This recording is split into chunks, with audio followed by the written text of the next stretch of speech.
Welcome back to part 2 of my conversation with Frankie Grande. In this episode, we'll hear first the letter that he wrote when he turned 1 year sober about his family's tragedy in Manchester. You wrote a letter when you turned 1 year sober and posted it on your Instagram that I read today that I thought was really kind of beautiful, and it's summing up what we're talking about. Would you share that real fast? Sure, I will. Okay. Today I'm 1 year sober, and the gratitude that I feel in the face of this milestone is measureless. After the tragic events of Manchester, with the senseless loss of life and the fear that came from knowing my family was unsafe and that I was completely powerless to protect them, I went to a very dark place with no tools to handle the feelings that came along with the devastation of the attack. I tried to pull myself out of the darkness by drinking and abusing prescribed drugs, as I had once done in the past for so many other reasons. But that only made the hole that I was trying to crawl out of even deeper. The party life that had once given me so much confidence and comfort had turned into a nightmare where I never felt more alone. I remember lying on my bathroom floor after a night of drunken debauchery, believing my life had reached the point where living was just too painful, and I was envisioning any way to stop the constant torment. I finally had the courage to ask for help. I got help, and I'm here today because with that help, I discovered that the path to the light was not in drowning my sorrows, but in facing them head on in sobriety. I am here today as an example to all that have gone through a personal hell or are going through it right now, whatever that hell might be for you, that you can become whole again. In fact, you can become stronger than you ever thought possible. I am a new man, and the man you see before you is the one I was always meant to be. This decision to be sober is a lifetime decision. I live without needing a drink or a drug to change the way I feel or perceive my circumstances and outcomes. I have repaired relationships I previously thought unsalvageable, and I'm living my best, truest life. I've never been happier. I have never been healthier. I have never been so free. So let's all celebrate my 1 year of sobriety together. May it be the first of many. And if you've ever found yourself in a cycle of depression where you're thinking and or using to excess and you believe that there is no way out, I'm here to tell you there is help out there. You absolutely are not alone. Great. I loved it. Amen. Yeah, and I think the important thing also to acknowledge is, like, you know, everybody's moment like that is their moment. You know, it's like your moment happens to be you had a family member who was it's on stage in Manchester, and that situation went down, and that's very dramatic, and it was very public. But everybody's last dark moment is their last dark moment. Hopefully. You know, there's this book called Man's Search for Meaning by Viktor Frankl. And his darkest moment was in Auschwitz, in a prison camp, you know, in World War II. And his whole point was he found meaning in his darkest moment. You know, and everybody's darkest moment is their darkest moment, and it's about finding meaning in those moments. Yeah. You know, and which is what you did and what you talked about so beautifully in that letter. Yeah, and that's another extreme example. And that's another extreme example, but that's my point, is that I was just talking to somebody today about it, and I was like, literally like, he was like, well, that person's story is so much more tragic than mine. I should not be feeling this way. And I was like, no, because that's their story. That's their tragedy. You have not experienced that level of pain that she just shared about in her mind. In your mind, what the fact that you're broken up with your girlfriend is like just is as just as excruciating. Yes. It is just as awful because you don't have that other place to compare it to. You know, like, it took a big event to make me realize that I was helpless. I had nothing that I could do. After a series of many small events where I had realized that I also didn't have the tools, but I somehow got through it. You know, I got through it with drugs and alcohol. So then I kept going with my life. I was like, okay, that was a horrible thing. Done. I'm okay with it because these tools, these drugs and alcohol will do it. But ultimately, it took the tragic events of Manchester for me to realize that I did not actually have the tools to deal with anything. And I needed to build those tools. And now I have them. And, like, that's the gift of sobriety. It's the gift of having great people that surround you and support you, and people that I can call and text when I'm feeling, you know, like, alone. When I see that comment on Instagram, when I feel so angry and upset about the state of our country, Like when I'm afraid of what's gonna happen to LGBT rights, I have people that I can call so that I can be strong for those people that need me. And that's ultimately what I hear. Like I'm here now, and the reason why I stay sober is that so I can help other people stay sober. I can help other people achieve sobriety, and also I can help people that don't have a voice. I can be their voice. And I can do that at my best power when I am clean and sober. Because I couldn't be anybody's voice when I was using. I was, Yeah. but I wasn't actually. It wasn't authentic. It wasn't true. This is authentic. This is true. This is power. This is power. And what does your career look like right now? What does this all look like right now? Oh God, my career right now looks busy and full. Like there are so many opportunities and so many doors that open every single day. Why? Because I show up. I went to a screen test the other day. I didn't book it, but the producers were like, we love him, so we're going to give him a different job.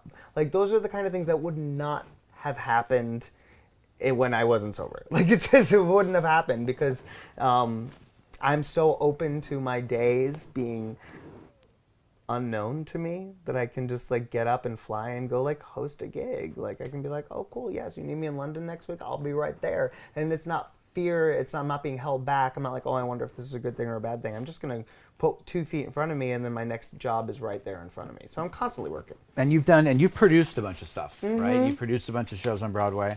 Is that where your heart and everything really is for you, is Broadway and stage shows? And is that, I mean, just because I know that you produced, what did you produce? The one...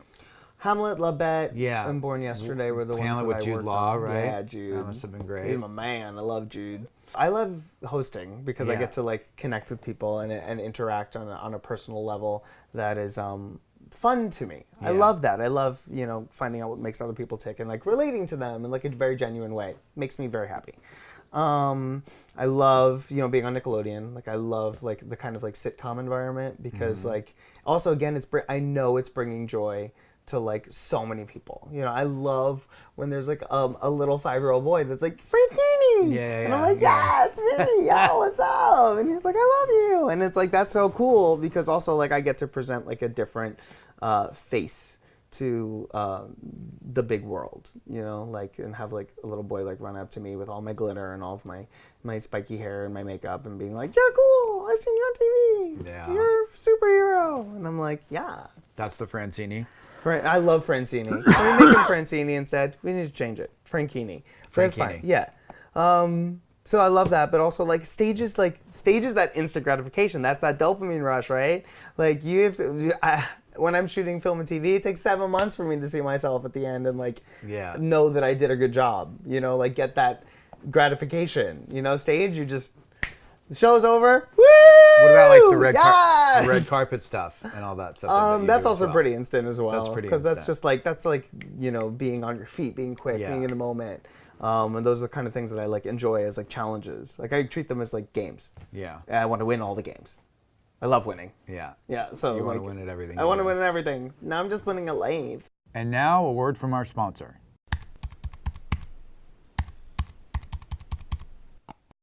Early on in their addiction, it seems like they're just really productive, but very soon they find that they're getting really caught up in the culture of it. I had lost my mind 3 times, and I don't say that lightly. It's funny looking back, but I actually was convinced, and it's a scary place to be, that the FBI, the police were after me. I was gonna get arrested. I was caught. You can't see it right now, but I've had a lot of work done because of the tooth decay caused by methamphetamine. A lot of meth users commonly have acne and will have open boils, sores that can begin to appear. Meth also creates very rapid and quick weight loss. I thought I looked smoking hot at 140 pounds, and just to give you an idea, I'm 205 right now.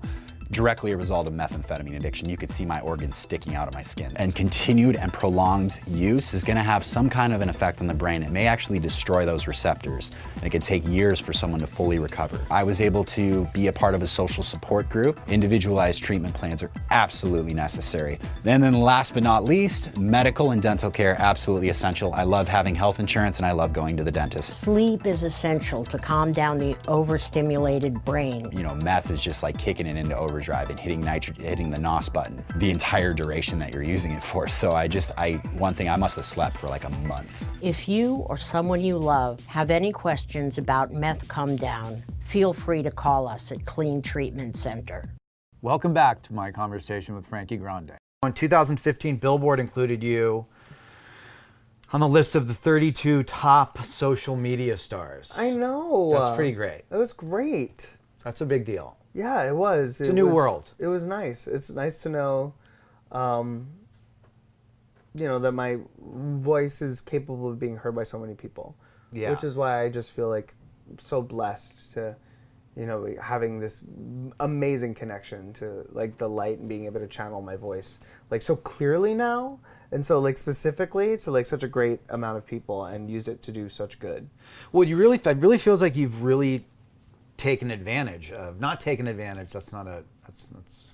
You've really utilized all the amazing new the new platforms. Yeah, the platform. Like I've used my YouTube, platform and you've used your to a whole platform, new level of good. which is amazing. Yeah, which is amazing. And that's what I strive to do. I strive to continue to do that, and that helps keep me in check, and it helps me be a better person every single day. Yeah. Which is great because I do know that I am speaking to a large group of people, and that I am have the ability to impact a large group of people, and I would like to continue to do that as a channel for good. So what's the goal now? Goal: shine bright like a Frankie, all the time.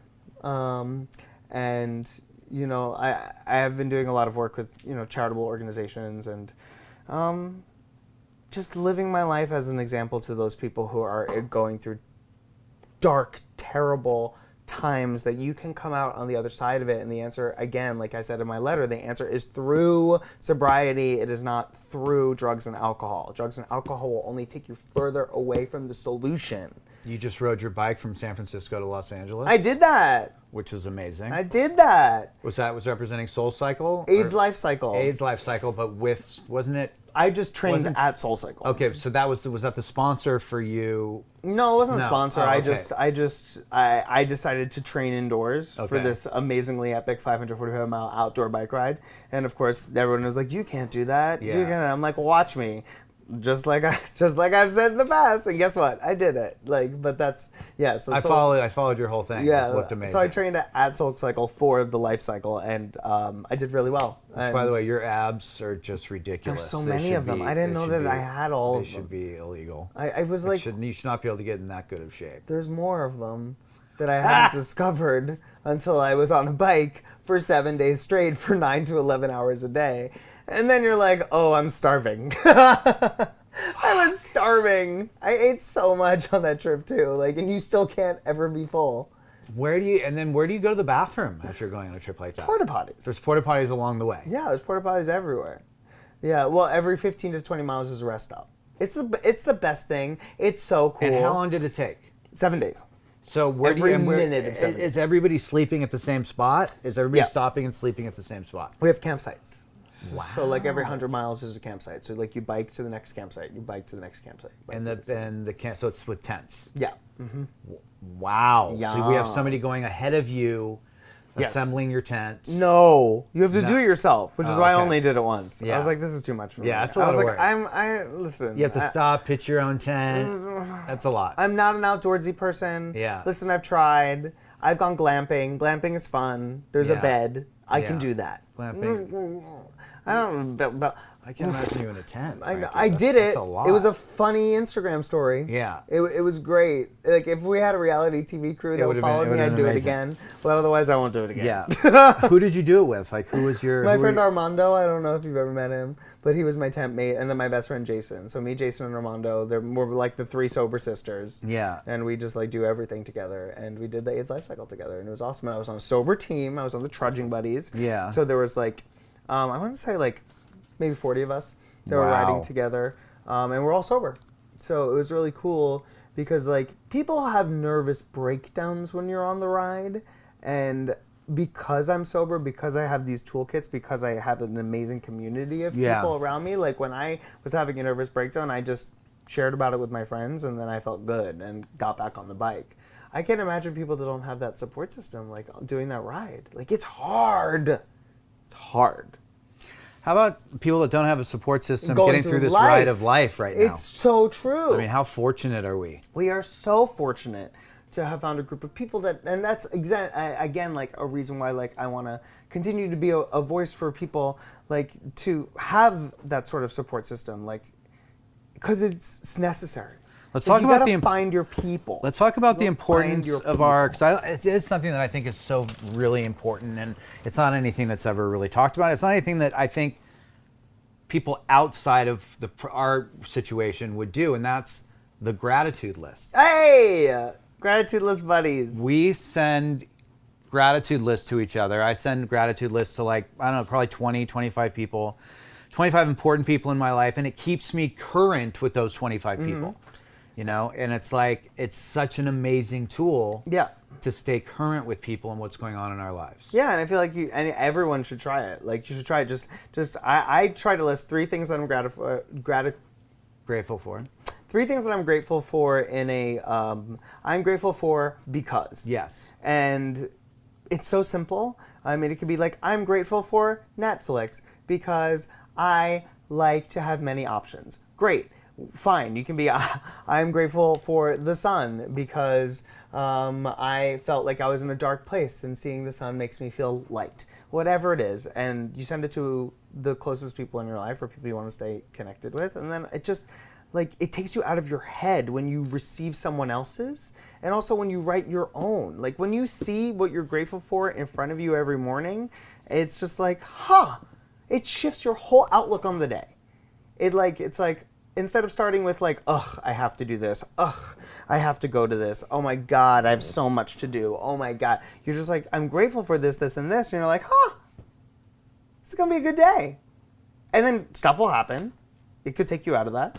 And then you write a new gratitude list the next morning and you feel better about it. You know, it just is a way to process. It's also amazing to wake up to gratitude lists. In When the I morning. receive I other wake up and I people's. receive gratitude lists from other people, and waking up to that every day. And it's also, and I think that the keeping current with people is Love great. that, yeah. And it's also like, it's like I have 20, however many people know specifically about my relationship. Specifically about Claire, specifically about what's going on. It makes it difficult for me to go out and be a scumbag. That's true. You hold yourself accountable. It completely hold myself accountable. Yeah, you do. Absolutely. And I think that's also an amazing, amazing thing, especially for guys like me that need to be held accountable. That are scumbags. That can have had some history of scumbaggery. That it's just, it's really good. Yeah, I love it. And now a word from our sponsor. I know I need to be here, but I miss Darla. I miss my dad. I don't even have an appetite. When are you coming home? I can't even focus on a conversation. Where are you? Maybe I can find him. Darla would have fetched it. Daddy, where are you? I miss Darla. I smell him. Think he's in here. Daddy? Not up there.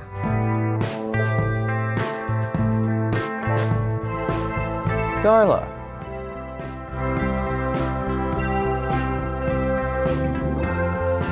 I missed you, girl. If you need treatment, you don't have to leave your beloved pet behind. At Clean, we're pet friendly.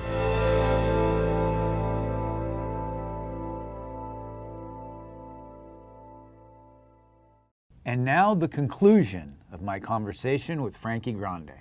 What are you doing now? You're on the road a lot. You're out. You're just in town for a couple days. We got to sneak this in, which is amazing because you are Going back to New York to do another show. Yeah. Doing Titanic, the musical. Oh, amazing. I know, it's a musical parody of the film with Celine Dion's music. I'm playing the captain. I can't wait. Oh, that's so great. I am very excited. So I'm back and forth all the time. Just being around, living, working. I mean, I'm working constantly. which is great. And you can check it out at Frankie J. Grande on any of my social media sites, and it'll tell you where I will be and what I'm doing. At Frankie J. Grande. Everywhere. That's I got my name on everything. It's so great. Yeah. It's so great that you are as busy as you are, and you're doing it, and you're doing what you're doing, because it's like, this is what it's about, right? To become our authentic selves and to celebrate life. And you are such. I'm going to end with this. I read two really interesting things about you. You've been called friskily ambitious. Love that. And unabashedly enthusiastic about life. That's so true. I agree. And I agreed with those two things that I saw. I said, that's, from what I know about Frankie, those are the two things that I would say. Yeah. I love that. And I'm glad that someone wrote that about me, because I do believe that. Friskily ambitious, I think, is the way you should be ambitious.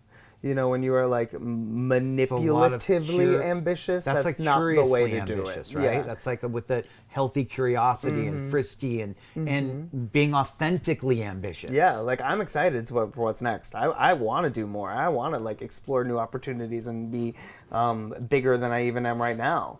In every sense of the word. Like I strive to be, I'll live life even more grande, if you will. So yeah, I love that. Friskily ambitious. What was the other one?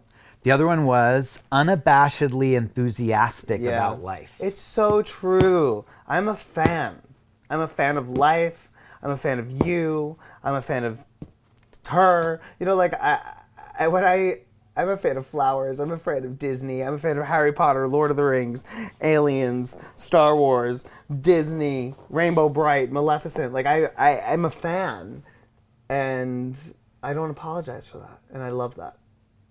And this enthusiasm is the authenticity. Yes, this is, and that's the true me, and that's the true message. Is like, be authentic. Yeah, and then you don't when have I to think apologize. about you, I think about a dude who's authentic. Thank you. And that's the key. If you're authentic, you don't have to apologize for your behavior. Like, you don't. If it's truly who you are, you know? I mean, if you slip and you do something stupid, then sure, apologize for that. But like when you're living your truth, you don't have to apologize. You can be an unapologetic bitch. Just like Madonna. I love it. Me too. High five. Thanks, yes, me. Thank you. Thank you for watching both episodes of my conversation with Frankie Grande. Like us, share us, post us. You know, let us know what you think about Real Talk with Louie Sabatasso.